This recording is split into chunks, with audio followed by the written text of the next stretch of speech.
दोस्तों नमस्कार।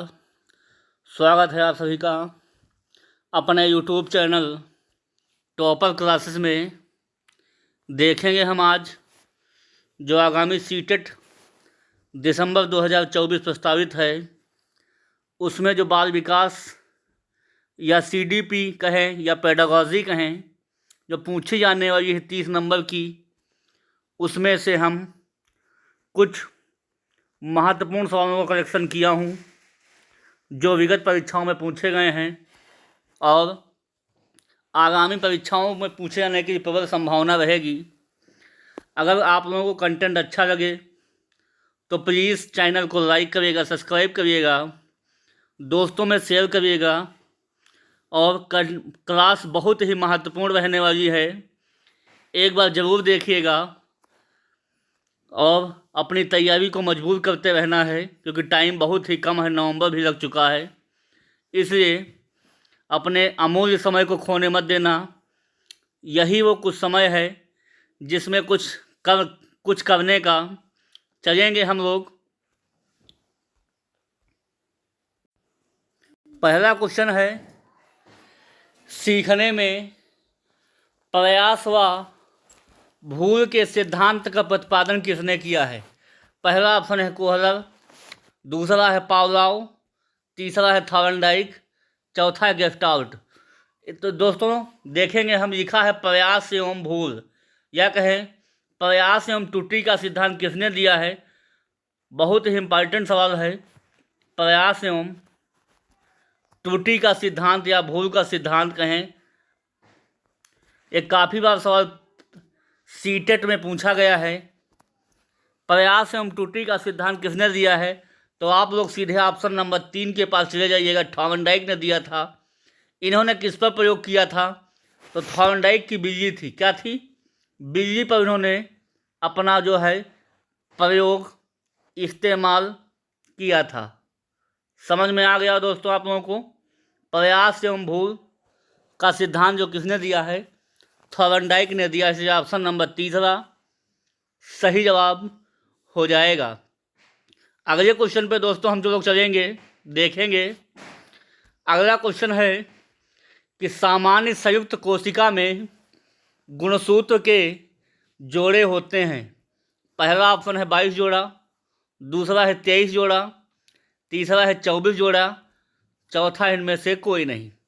तो पूछा जाए कि मानव शरीर में गुणसूत्रों की संख्या कितनी होती है, तो आप लोगों को जानकारी होना चाहिए 23 जोड़े। ऑप्शन नंबर इसका दूसरा सही जवाब हो जाएगा। 46 गुणसूत्र कहें या हम लोग 23 जोड़े कहें, समझ में आ गया होगा दोस्तों। अगले क्वेश्चन पे हम लोग चलेंगे, देखेंगे क्या है अगला क्वेश्चन।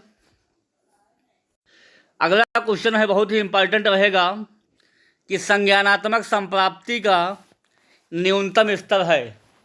पहला ऑप्शन है ज्ञान है, दूसरा बोध है, तीसरा अनुप्रयोग है, चौथा विश्लेषण है। तो दोस्तों संज्ञानात्मक सिद्धांत के जो है 5 जो हैं स्तर हैं। कौन कौन से हैं? तो सबसे पहले 1 नंबर पे आता है ज्ञान। ज्ञान है, फिर बोध है, फिर अनुप्रयोग है, तीसरे नंबर पर आता है अनुप्रयोग, चौथे नंबर पर आता है विश्लेषण और 5वें नंबर पे आता है संश्लेषण। ठीक है, ये संज्ञानात्मक स्तर के 5 स्तर बताए गए हैं। ज्ञान है, बोध है, अनुप्रयोग है, विश्लेषण है और संश्लेषण है। तो इसमें कहा गया है कि सबसे न्यूनतम स्तर में कौन होगा? तो ऑप्शन नंबर पहला इसका जो है ज्ञान सही जवाब हो जाएगा। समझ में आ गया होगा दोस्तों आप लोगों को। अगले क्वेश्चन पे हम लोग चलेंगे, देखेंगे क्या है। अगला क्वेश्चन वेरी इंपॉर्टेंट, टिक कर लीजिएगा। किसी न किसी एग्जाम में आपको जरूर देखने को मिलेगा। जो भी आप टीचिंग से रिलेटेड कोई भी आप परीक्षा देंगे, उसमें आपको देखने को मिल सकता है, छोड़िएगा मत। अगला क्वेश्चन है कि बुद्धि के तरल क्रिस्टलीय प्रतिमान के प्रतिपादक कौन थे? पहला है कैटल, दूसरा है थॉर्नडाइक, तीसरा है वर्नर, चौथा स्किनर। तो दोस्तों, बुद्धि के तरल क्रिस्टलीय प्रतिमान के जो प्रतिपादक थे, ऑप्शन नंबर इसका पहला कैटल सही जवाब हो जाएगा। ये भी काफ़ी बार परीक्षाओं में सवाल पूछा गया है, इसलिए इसको जो है टिक कर लीजिएगा, कहीं ना कहीं आपको देखने को मिल सकता है। अगले क्वेश्चन पे हम लोग चलेंगे, देखेंगे क्या कहता है अगला क्वेश्चन। अगला क्वेश्चन है कि निम्नलिखित में से कौन सा उदाहरण प्रभावशाली विद्यालय की प्रथा का है। सीटेट दिसंबर 2016 में सवाल पूछा गया है, इस बार भी आने की प्रबल संभावना रहेगी, इसलिए क्वेश्चन को आप लोग टिक कर लीजिएगा। पहला ऑप्शन है शारीरिक दंड, दूसरा है व्यक्ति सापेक्ष अधिगम है, तीसरा प्रतियोगितात्मक परीक्षा है और चौथा निरंतर तुलनात्मक मूल्यांकन। पहली बात तो आप लोग यह है कि अगर आप लोग प्राइमरी स्कूल के टीचर बनने जा रहे हैं तो शारीरिक दंड किसी को नहीं देना है, चाहे बच्चा पढ़े अथवा ना पढ़े। आपको शारीरिक दंड डंडे से उसे नहीं पीटना है। समझ में दोस्तों आ गया होगा आप लोगों को। बच्चे को प्यार से पढ़ाना है, ना कि डंडों से। दूसरा ऑप्शन पर रुक जाइएगा अभी। तीसरा ऑप्शन है प्रतियोगितात्मक परीक्षा, मतलब बार बार जो है आप लोगों को कंपटीशन नहीं करवाना है, बच्चे का मनोबल नहीं गिराना, इसलिए ऑप्शन नंबर तीसरा भी सवाल में जवाब नहीं होगा। ऑप्शन नंबर चौथा निरंतर तुलनात्मक मूल्यांकन, कभी आप दो बच्चों की आपस में तुलना नहीं करवाएंगे। अगर तुलना करवाएंगे तो बच्चा नीचे गिर जाएगा और सीखने में उसकी गति धीमी हो जाएगी, इसलिए प्राइमरी स्तर पर तुलना कभी आप नहीं कराएंगे। कैसे उसे सिखाएंगे, उसको व्यक्ति सापेक्ष अधिगम, जैसा बच्चा होगा उसे वैसा सिखाने का प्रयास करेंगे। जिस लेवल का बच्चा होगा उस लेवल से आप सीखने का प्रयास करेंगे। कैसा उसे माहौल चाहिए, कैसा वातावरण चाहिए, कैसा बच्चे के सीखने का मूड है, इन सब बातों का हमें ध्यान रखना चाहिए।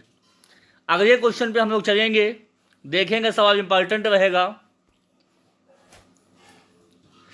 अगला क्वेश्चन है कि विकास का शिव पदाभिमुख से दिशा सिद्धांत व्याख्या करता है कि विकास इस प्रकार आगे बढ़ता है।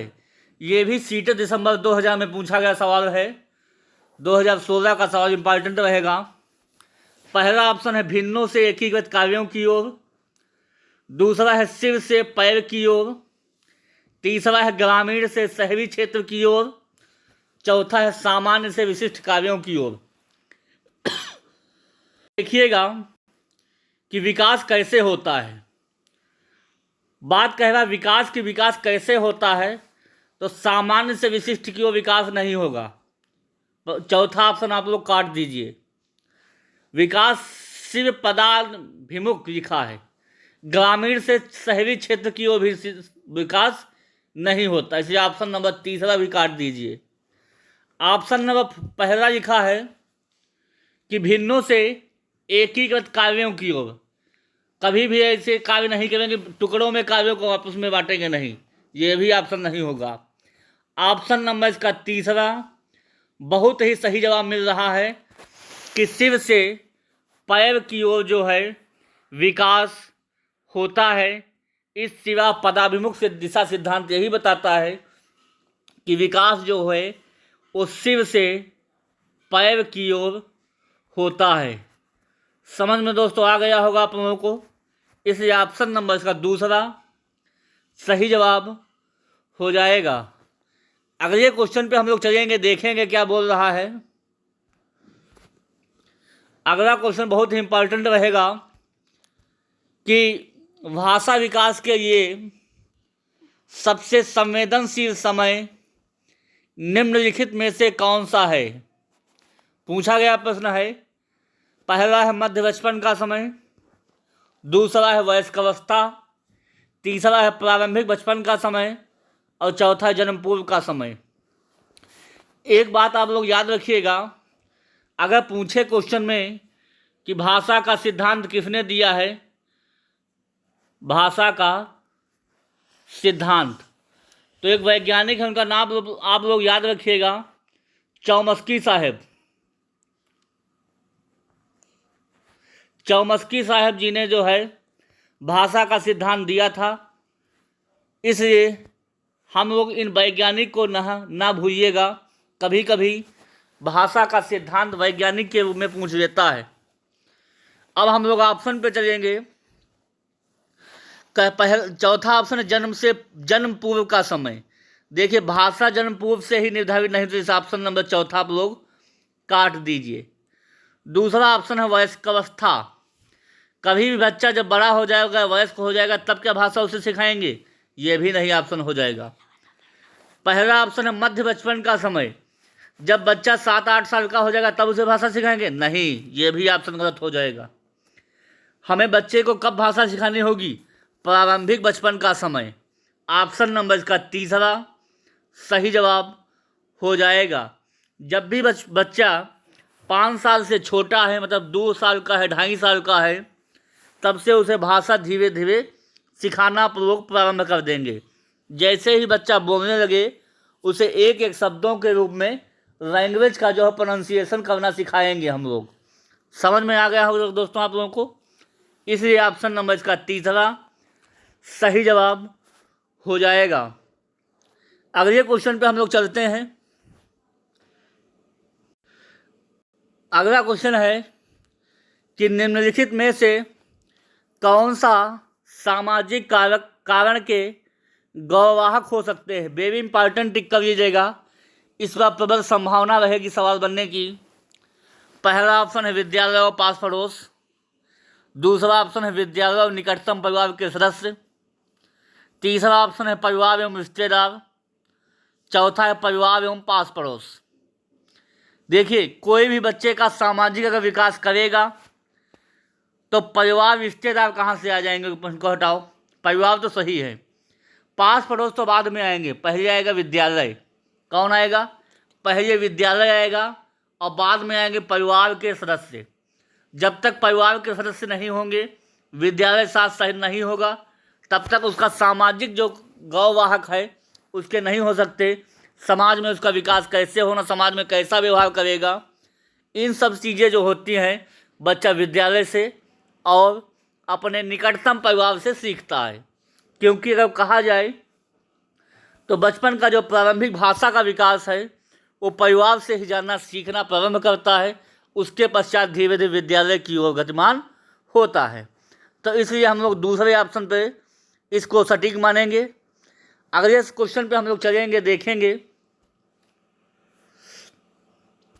अगला क्वेश्चन है कि ये वाइगोत्स्की के अनुसार संज्ञानात्मक विकास का मूल कारण है। सीटेट 2016 में पूछा गया क्वेश्चन है। पहला है सामाजिक अन्योन्य क्रिया। दूसरा है मानसिक प्रारूपण का समायोजन। तीसरा है उद्दीपक अनुक्रिया युग्मन। चौथा है संतुलन। तो दोस्तों, ये वाइगोत्स्की के अनुसार अगर कहा जाए तो इसका ऑप्शन नंबर पहला सामाजिक अन्योन्य क्रिया इसका सही जवाब हो जाएगा। क्या हो जाएगा, सामाजिक अन्योन्य क्रिया। अगर पूछा जाए ये वाइगोत्स्की किससे संबंधित हैं, तो आप लोग याद रखिएगा सामाजिक विकास से संबंधित हैं। सामाजिक अन्योन्य क्रिया बहुत जरूरी है, वाइगोत्स्की जी ने बनाया है। बगैर सामाजिक अन्योन्य क्रिया से विकास संभव नहीं है। अगले क्वेश्चन पे हम लोग चलेंगे, देखेंगे। अगला क्वेश्चन है कि जीन पियाजे के अनुसार अधिगम के लिए निम्नलिखित में से क्या आवश्यक है। पहला ऑप्शन है वयस्कों के व्यवहार का अवलोकन। दूसरा है ईश्वरीय न्याय पर विश्वास। तीसरा है शिक्षकों और माता पिता का द्वारा पुनर्वलन। चौथा है शिक्षार्थियों के द्वारा पर्यावरण की सक्रिय खोजबीन। देखिए, जीन पियाजे जी आ गए हैं, तो सीधे जीन पियाजे जी का संबंध जो है, बच्चा एक नन्हा वैज्ञानिक है, उन्होंने सीधा एक्सपेरिमेंट किया है तो बच्चों पर किया है जीन पियाजे जी ने। कि बच्चा किस प्रकार से डेवलप करेगा, उसकी क्या क्राइटेरिया रहेंगी, सब जीन पियाजे के द्वारा उन्होंने प्रैक्टिकल के माध्यम से समझाया है। पहला ऑप्शन है वयस्कों के व्यवहार का अवलोकन। देखिए, जब बच्चे की बात करेंगे तो वयस्क का कोई मतलब नहीं, वयस्क तो बहुत दूर हो जाएगा। जब तक बच्चा नहीं विकास करेगा तब तक वयस्क कैसे विकास करेगा। इसलिए ऑप्शन नंबर पहला बिल्कुल गलत है। ईश्वरीय न्याय पर विश्वास, भगवान के न्याय पर विश्वास करेंगे कि बच्चा कैसे पढ़ेगा, क्या नहीं पढ़ेगा। ईश्वर पर भी विश्वास नहीं कर सकते जब तक बच्चा स्वयं से प्रेरित नहीं होगा। तीसरा ऑप्शन शिक्षकों और माता पिता द्वारा पुनर्बलन। केवल क्या फीडबैक ही देते रहेंगे आप, पढ़ाएंगे लिखाएंगे कुछ नहीं सिखाएंगे। तीसरा ऑप्शन भी निगेटिव हटा दीजिए। चौथा ऑप्शन है आपको पॉजिटिव मिल रहा है, उसमें आपको कुछ बच्चे के बारे में सीखने सिखाने की प्रक्रिया से गुजरना होगा। चौथा ऑप्शन पढ़िएगा कि शिक्षार्थी के द्वारा पर्यावरण की सक्रिय खोजबीन करेंगे। देखिए, बच्चा जब तक अपने आप से प्रेरित नहीं होगा, सक्रिय नहीं होगा, खोजबीन नहीं करेगा, तब तक वो एक्टिव लर्निंग नहीं कहलाएगा। इसलिए बच्चे को प्राइमरी स्टेज पर रखेंगे कि बच्चा क्या सीखेगा, कैसे सीखेगा, उसे लर्निंग बाय डूइंग करके सीखने की प्रक्रिया से गुजरना होगा। इसलिए ऑप्शन नंबर इसका चौथा सही जवाब हो जाएगा। अगले क्वेश्चन पे हम लोग चलेंगे, देखेंगे। अगला क्वेश्चन है लिंग है, जेंडर क्या है। 2016 में सवाल पूछा है आयोग ने। पहला है शारीरिक संरचना है, दूसरा है सहज गुण है, तीसरा है सामाजिक संरचना है, चौथा है जैविक सत्य है। तो दोस्तों, जनरली होता क्या है, हम लोग सीधे लिंग का संबंध जो है सीधे शारीरिक संरचना से कर देते हैं, जो कि CDP या पेडागॉजी के अनुसार बिल्कुल गलत होता है। हम लोग जेंडर को शारीरिक संरचना के रूप में नहीं देख सकते हैं, सहज गुण भी नहीं होता, इसलिए ऑप्शन नंबर दूसरा भी काट दीजिए। ये जैविक सत्ता भी नहीं होता, जैसे ऑप्शन नंबर चौथा भी आप लोग हटा दीजिए। लिंग क्या होता है, ये एक सोशल स्ट्रक्चर है, सामाजिक संरचना है, इसलिए ऑप्शन नंबर तीसरा सही जवाब हो जाएगा। अगले क्वेश्चन पे हम लोग चलेंगे, देखेंगे। अगला क्वेश्चन है कि किसी प्रगतिशील कक्षा की व्यवस्था में शिक्षक एक ऐसे वातावरण को उपलब्ध कराकर अधिगम को सुगम बनाता है जो पहला नियामक है, दूसरा है समावेशन को हतोत्साहित करता है, तीसरा है आवृत्ति को बढ़ावा देता है, और चौथा है खोज को प्रोत्साहन देता है। देखिए, एक्टिव क्लास कब होगी, शिक्षक कब एक्टिव रहेगा, कैसे अधिगम को हम रुचिकर बनाएंगे। पहला नियामक, हमें कोई भी नियम नहीं बनाना है क्लास में। प्राइमरी स्टेज में बच्चों को पढ़ाने के लिए नियम कानून हमें वही नहीं चलेंगे वहाँ पे। समावेशन को हतोत्साहित कर देंगे, बिल्कुल नहीं। डिमोटिवेशन कभी नहीं करेंगे, आप जो भी व्यवस्था है उसी के अनुरूप हम लोग चलेंगे। तीसरा है आवृत्ति को बढ़ावा देता है, कभी बच्चों को बढ़ावा नहीं देना है। तीसरा ऑप्शन में निगेटिव चल रहा है। ऑप्शन नंबर चौथा क्या है, चौथा जो है हमें पॉजिटिव की ओर ले जा रहा है कि खोज को प्रोत्साहित देता है, प्रोत्साहन देता है। जैसे कहा जाए कि आप अपने विद्यालय के बारे में सोचिए, तो ये हुआ खोज करना कि हम विद्यालय के बारे में क्या क्या सोच सकते हैं, कि विद्यालय में कितनी कक्षाएं हैं, कितने रूम हैं, कितने टीचर्स हैं, कितने बच्चे हैं, कौन कौन से विषय हम पढ़ते हैं, उसको थोड़ा सोचने पर बल दीजिए। जब खोज करेगा तभी वो आगे बढ़ेगा, क्योंकि बच्चा सोच कर ही सब अपना डेवलप करता है। इसलिए ऑप्शन नंबर चौथा सही जवाब हो जाएगा। अगले क्वेश्चन पे हम लोग चलेंगे, देखेंगे। अगला क्वेश्चन है कि राष्ट्रीय पाठ्यचर्या की रूपरेखा NCF 2005 के अनुसार शिक्षण की भूमिका है, पहला है अधिन्यायकीय है, दूसरा है अनुमत परक है, तीसरा है सुविधादाता के रूप में है, चौथा है सत्तावादी के रूप में है। देखिए, अगर आप लोग जब भी आप किसी स्कूल में पोस्टिंग पाएंगे तो एनसीएफ के अनुसार छोटे बच्चों को पढ़ाना होता है कि बच्चे को कैसे हम क्लास के रूम में एक्टिव लर्निंग के द्वारा सिखाएं, जिससे बच्चे का मन भी लगा रहे और बच्चे को सीखने का मौका भी मिले। तो पहला लिखा अधिनाकीय, कोई भी हम कुछ भी काम करेंगे उसके अधीन रहकर नहीं करेंगे, पहला ऑप्शन निगेटिव है। दूसरा ऑप्शन अनुमति परक से, कोई भी अनुमति परक से काम नहीं करेंगे कि बच्चे को कैसे क्या करना है, क्या नहीं करना है, वहाँ नहीं जाना है, ये सब उसमें बाउंडेशन नहीं लगाएंगे। चौथा है सत्तावादी, आपको डंडे से लेकर खड़े हो जाए, बच्चा पढ़िए, सब लोग पढ़ेंगे, कापी निकालेंगे, आप बिल्कुल डंडा ये उस पर खड़े हो गए हैं कि बच्चा आप लोग पढ़िए का किताब निकाल के। बच्चा कैसे पढ़ेगा, अपने आप नहीं पढ़ेगा, इसलिए हम सत्तावादी भी वहाँ पे नहीं झाड़ सकते हैं। बच्चे को अपने आप से नहीं पढ़ाएंगे, बच्चों को खेल खेल के रूप में पढ़ाएंगे। आप वहाँ एक सुविधा के रूप में गए हुए, गवर्नमेंट ने आपको क्यों भेजा है, सुविधा के रूप में, बच्चों को सुगम बनाइए पढ़ाई के लिए। इसलिए ऑप्शन नंबर तीसरा सही जवाब हो जाएगा।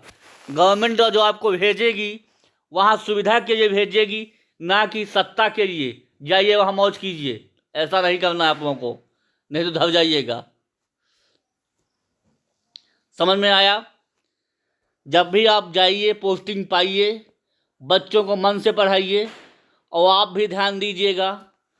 अगर ईमानदारी से जा रहे हैं, ईमानदारी से पढ़ा रहे हैं तो कभी भी बच्चा आप फेल नहीं हो सकता है। नहीं तो बच्चा फेल होता है तो कहेंगे सिस्टम फेल हो गया है।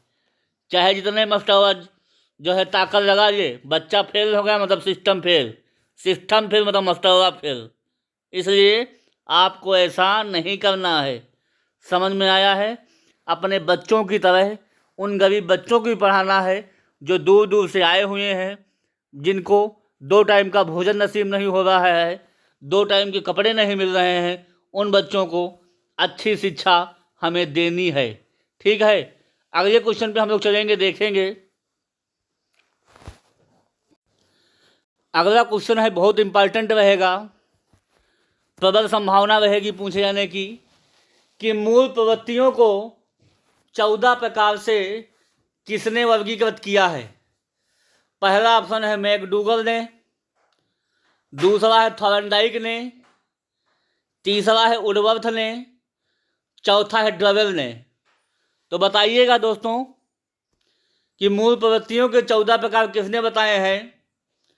तो दोस्तों मूल प्रवृत्तियों के 14 प्रकार माननीय मैकडूगल जी ने बताए थे, इसलिए ऑप्शन नंबर इसका पहला सही जवाब हो जाएगा, मैकडूगल। समझ में आ गया होगा? इनके 14 प्रवृत्तियाँ जो हैं बतलाई गई हैं। तो ठीक, कैसा लगा दोस्तों? ये इस सेशन का अंतिम सवाल था। तो दोस्तों छोटा सा प्रयास कैसा लगा? अगर क्लास अच्छी लगी हो तो प्लीज़ कमेंट करिएगा। ऐसे ही छोटे छोटे वीडियो के माध्यम से आप लोगों को बताया जाएगा, आपका परीक्षा मजबूत कराई जाएगी। बस चैनल से जुड़े रहिएगा, अंगूठे वाला बटन दे दीजिएगा, लाइक करिएगा, सब्सक्राइब करिएगा और अपने माता पिता का सपना पूरा करिएगा। लगे रहिए दोस्तों, सफलता एक दिन में नहीं मिलती है, लेकिन एक न एक दिन मिल ही जाती है। जोश और उमंग के साथ लगे रहिएगा। फिर अगली क्लास में मिलेंगे, तब तक के लिए धन्यवाद। Okay, thank you.